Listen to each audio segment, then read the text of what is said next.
What is going on, guys? It's Bucky and welcome back to your 49th C++ tutorial. And in this tutorial I'm going to be talking to you guys about the this keyword. But before I get into that, let me tell you guys, I'm sorry it's been a couple days since I made a tutorial, but I had to upload 200 PHP videos to YouTube. And do you guys have any idea how long it takes to upload 200 videos to YouTube? Quite a while. So anyways, that's my excuse. So now we can get back into C++. So let's go ahead, and for this example I'm going to be making a new class because if I put it all in the same file it's going to get a little clustered. So I'm going to name my class Hannah. And actually I already messed up.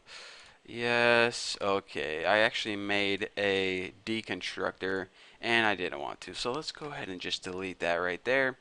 And now we can get coding our project. So let's go ahead and first let's do a couple housekeeping things. Take this Hannah.h and paste it in here. And now I'm going to take this and paste it in here. So basically your .cpp files, see this one and this one, should basically look the same at the very beginning. And what I also like to do is get rid of this protected crap right there because we didn't learn that yet, so no use using it. So basically what this Hannah class is going to do is it's going to have a private variable, and we'll just name that int h. Now whenever we create an object, we're going to pass it in a value, an integer value, and all that's going to do is, say we pass it in 20, it's going to set h equal to 20. So that's all we're doing in the constructor. And then we have another method to print out the h variable on the screen. So we'll name that print crap because that's my favorite name for a function, if you couldn't tell already.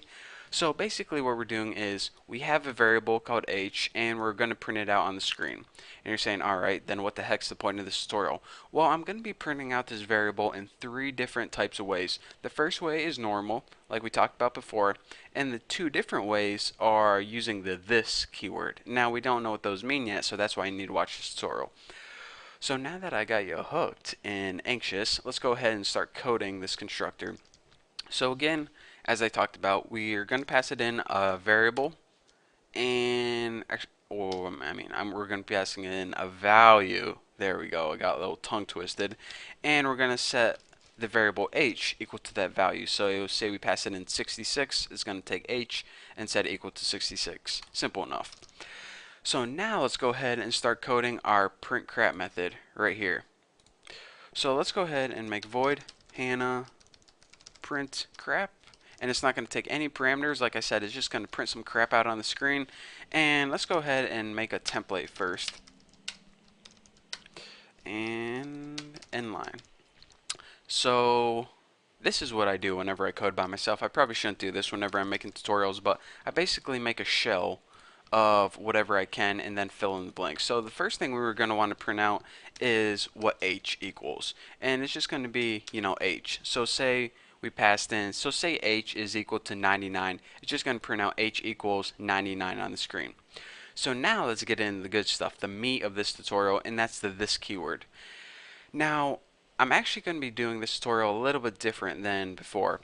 In order to teach you guys the full concept, I'm actually going to make my entire program first and then walk you guys through it. I usually, walk you guys through what I'm doing as I'm typing, but it's going to be easier to understand if I actually make my whole program first. So this h equals this h. This is going to print out another kind of h, which I'm not going to tell you yet, but trust me, you guys will know by the end of this tutorial. And actually, this weird kind of h is also gonna, let me add my equal signs. Equal signs. I know you guys are anxious to see what this all is, but I'm not going to tell you guys yet.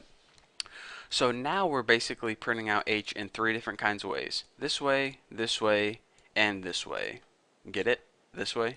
It's a cheap little joke, but anyways, let's go ahead and now we have to create an object to actually call those functions. So Hannah, HO, and let's just pass it in like 23 or something like that. So first, what this is going to do is it's going to take the value of 23 and set it equal to the variable h. So whenever we run this program, it's going to print out 23, 23, 23.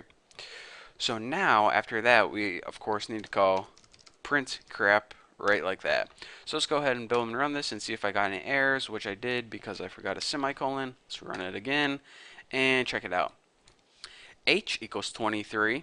Makes sense. We already knew that. Now this arrow h equals 23. Alright, we're not exactly sure what that means. And whenever we use parentheses star this dot h, that equals 23 too. So basically we can see that these are three different ways of printing out the same variable. So we already know that whenever we print out a private variable, we can just use that private variable name and it prints out the value. So we already know what that one does from the last 80 tutorials. So let's go ahead and skip right on down to this one, and that's this arrow H. Well, remember in tutorial like 42 or something, I told you guys whenever you use the arrow, it means you're going to be working with a pointer. So that's kind of weird. So that means this is a pointer? Well, yes it does. In a C++ program, whenever you use the word this, it's actually a keyword that identifies a special type of pointer.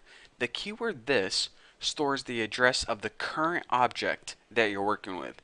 Sounds kind of weird, huh? So that's why I actually needed to build this entire program first, because I needed to build an object, and the object we're currently working with is HO. So whenever we use that object HO, it took the address of it, and by the way, HO is stored somewhere on our computer in memory, deep down, some weird location. But it took that location and it stored it in the keyword this. So now the this keyword identifies a special type of pointer, like I said, that stores the address of HO. If we made another object called BO, it would then hold the address of BO. So whatever object you're working with, it's going to take that address and store it in a pointer called this. So basically it's saying the address of HO, use that object, and that object has a variable h. So that's why this and this are basically the same thing. And you're saying, alright, so if they're the same thing, why does this work and why does this work? This, whenever you print out h, it's just implied that whenever you're here, let me say it like this. Whenever you print out this variable right here, C++ assumes that you're working with a current object. Whenever you print out like this way using the keyword this, it's basically explicitly telling C++. So this is, just assuming that you're working with a current object, but this is explicitly telling C++ you're working with this current object. It's just, a different way to do things, but actually this keyword is pretty important. I'm going to show you guys why it's actually useful aside from just printing out variables. So basically what I want to stress to you guys in this tutorial is whenever you use the keyword this, it stores it as a special type of pointer, and that pointer stores the address of the current object. In this case was HO. So this is saying the address of HO, get that object, and that object has a variable h, and h is equal to, what did we say, equal to 23. So that's why this prints out 23. Now that I confused you guys, let's move on to this one down here. Now this is basically a different way to access the object. The this with a weird pointer and then surrounded by parentheses, this is called dereferencing a pointer. And what this means is it's literally taking the memory location of the current object, which is some long hexadecimal x0j42 yada yada, and it's taking that memory location of the current object and calling the variable's value right there. So this is basically saying, alright, whatever current object we're working with, which is HO, that HO has a variable called h. Now print out the value of h. And this, just assumes we're working with HO. Right here, we're saying we're going to be using the this keyword to talk about HO, and right here we're using the explicit memory location of the object HO. So this is basically implied, explicit, explicit, just two different weird ways of doing it. So now that I taught you guys that, in the next tutorial I'm going to show you guys why you would use the this keyword, and it's not just something that you can use to show off that you know more about C++. It actually is useful in some programs. So maybe the next tutorial will be a little bit more useful, but for now, that's all I got for you guys. So hopefully I confused you guys. If you need some more information, check out my website, thenewboston.com, and you can ask me a question there. But for now, thank you guys for watching, and I'll see you guys in the next tutorial.